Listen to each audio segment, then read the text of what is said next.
guys, happy Thursday. I'm here to read the last chapter of Matilda. I'm so sad.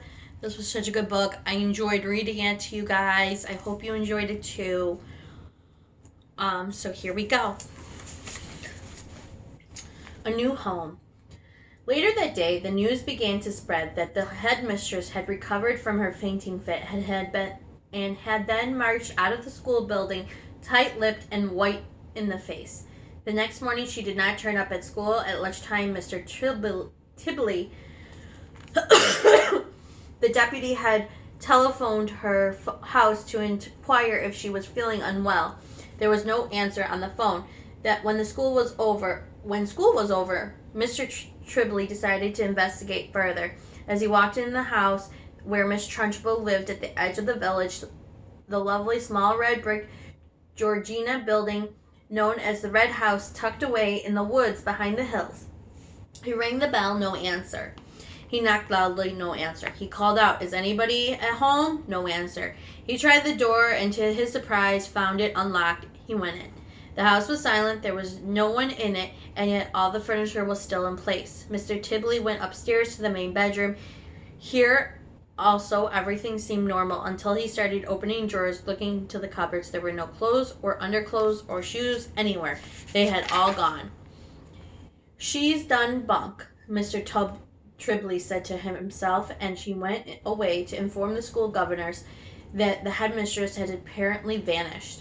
On the second morning, Miss Honey received by registered post a letter from a firm of a local solicitors informing her that the last will and testament of her late father, Dr. Honey, had suddenly and mysteriously turned up. The document revealed that ever since the father's death, Miss Honey had in fact been the rightful owner of the property on the edge of the village known as the Red House, which until recently had been occupied by Miss Agatha Trunchbull. The will also showed that her father's lifetime savings, which fortunately were still safely in the bank, had been left to her, and the solicitor's letter adding that if Miss Honey would kindly call it into the office as soon as possible, then the property and the money could be transferred into her name very rapidly. Miss Honey had just that. Within a couple of weeks she had moved into the Red House, the very place in which she had been brought up, and where luckily her family furniture and pictures were still around. From then on, Matilda was welcome visitor at the Red House every single evening after school. The very close friendship began to develop between the teacher and the small child. Back at school, great changes were also taking place. As soon as it became clear Miss Trunchbull had completely disappeared from the scene, the excellent Mr. Tribbley was appointed head teacher to her place, and soon after that, Matilda was moved up to the top form, where Miss Pilmuscle quickly discovered that amazing child was every bit as bright as Miss Honey had said. One evening, a few weeks later, Matilda was having tea with Miss Honey in the kitchen of the Red House after school. As they always did, when Matilda said suddenly, "Something strange is happening to me, Miss Honey." "Tell me about it," Miss Honey said. "This morning," Matilda said, "just for fun, I tried to push something over with my eyes and I couldn't do it. Nothing moved. I didn't even feel the hotness building up behind my eyeballs. The power had gone. I think I've lost it completely." Miss Honey carefully buttered the slice of brown bread and put a little strawberry jam on it. "I've been expecting something like this to happen," she said. "You have? Why?" Matilda asked. "Well," Miss Honey said, "it's only a guess, but here's what I think. While you were in my class, you had nothing to do, nothing to make you struggle. Your fairly enormous brain was going crazy with frustration. It was babbling and boiling away like a man inside your head. There was a tremendous energy bottled up there and nowhere to go. And somehow or other you were able to shoot the energy out through your eyes and make objects move. But now things are different. You are in the top form competing against children more than twice your age. All that mental energy is being used up in class. Your brain is for the first time having to struggle to strive to keep really busy, which is great. That's the only theory, mind you, that I may be silly one, but I think it's far off. I don't think it's far off the mark."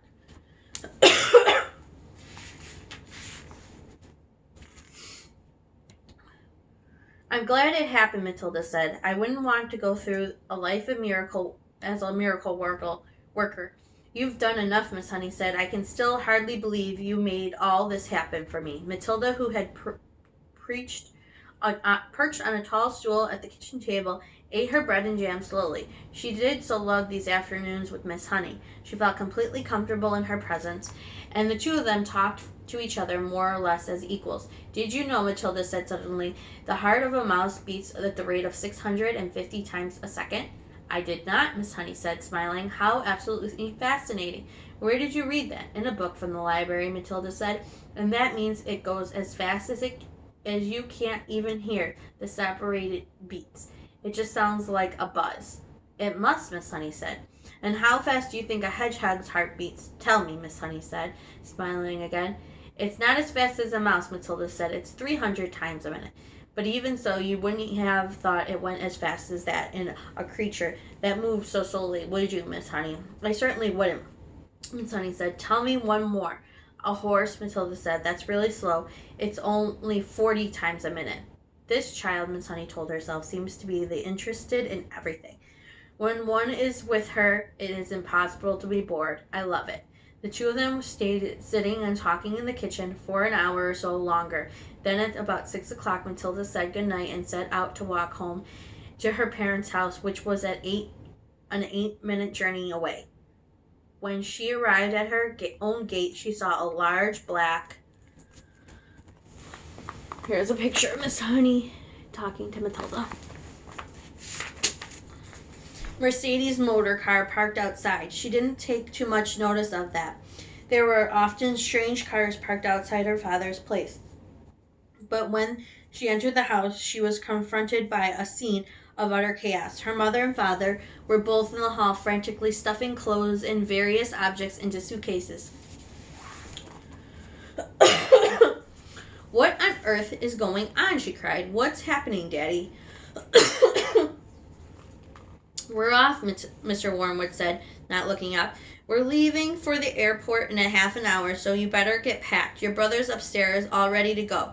Get a move on, girl. Get going. Off, Matilda cried out. Where to? Spain, the father said. The better climate than this lousy country. Spain, Matilda cried. I don't want to go to Spain. I love it here. I love my school. Just do as you're told and stop arguing, the father snapped. I've got enough troubles without messing about with you. But, Daddy, Matilda began. Shut up, the father shouted. We're leaving in 30 minutes. I'm not missing the plane. But how long for, Daddy? Matilda cried. When are we coming back? We aren't, Matilda's father said. Now beat it, I'm busy. Matilda turned away from him and walked out through the open front door. As soon as she was on the road, she began to run.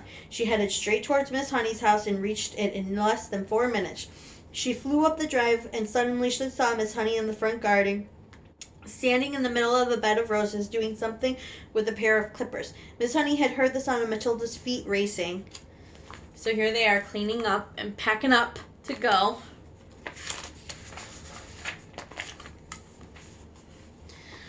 Over the gravel, and now she was straightened up and turned and stepped out of the rose bed, and the child came running up. My, she said, what in the world is the matter? Matilda stood before her, panting out of breath, and a small face flushed and crimson all over. They're leaving, she cried. They've all gone mad, and they're filling their suitcases, and they're leaving for Spain in about 30 minutes. Who is? Miss Honey asked quietly. Mommy and Daddy, my brother Mike, and they said I have to go with them. You mean for a holiday? Miss Honey asked. Forever, Matilda cried. Daddy said we're never coming back. There was a brief silence. Then Miss Honey said, Actually, I'm not very surprised. You mean you knew they were going?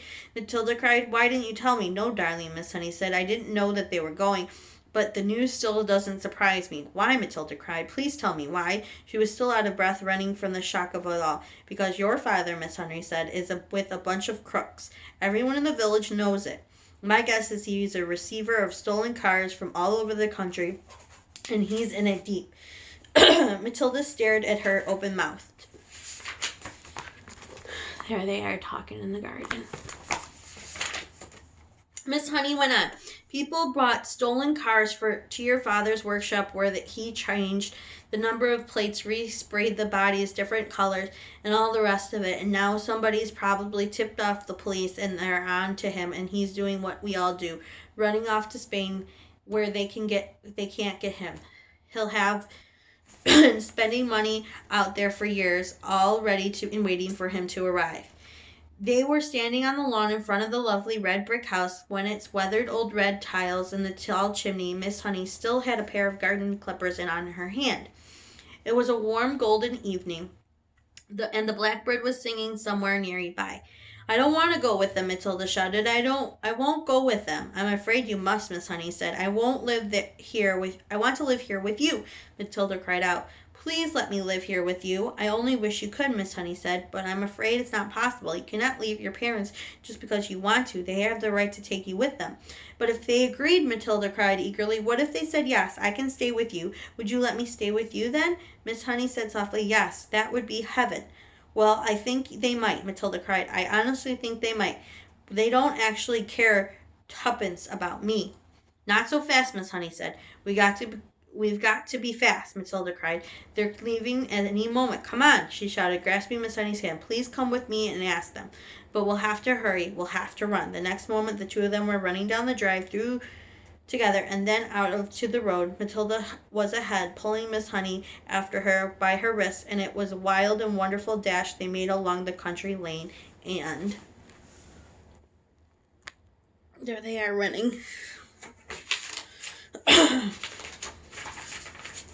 through the village and the house where Matilda's parents lived. The big black Mercedes was still outside and now in its boot. And all its doors were open. Mr. and Mrs. Wormham and her brother were scurrying around like ants, piling in the suitcase as Matilda and Miss Honey came dashing up. Daddy and Mummy, Matilda burst out, grasping her for breath. I don't want to go with you. I want to stay here and live with Miss Honey, and she says that I can, but only if you give me permission. Please say yes. Go on, Daddy. Say yes. Say yes, Mummy. The father turned and looked at Miss Honey. You're the teacher woman who once came here to see me, aren't you? She said. Then she went back to stowing suitcases into the car. His wife said to him, This one'll have to go on the back seat. There's no more room in the boot. I would love to have Matilda, Miss Honey said. I would look after her with loving care, Mr. Wormwood, and I would pay for everything. She wouldn't cost you a penny. But if it was not my idea, it was Matilda's, and I will not agree to take her without your full and willing consent. Come on, Harry, the mother said, pushing the suitcase into the back seat. Why don't we let her go if that's what she wants? It'll be one less to look after. I'm in a hurry, the father said. I got a plane. So here they are putting all the stuff in the car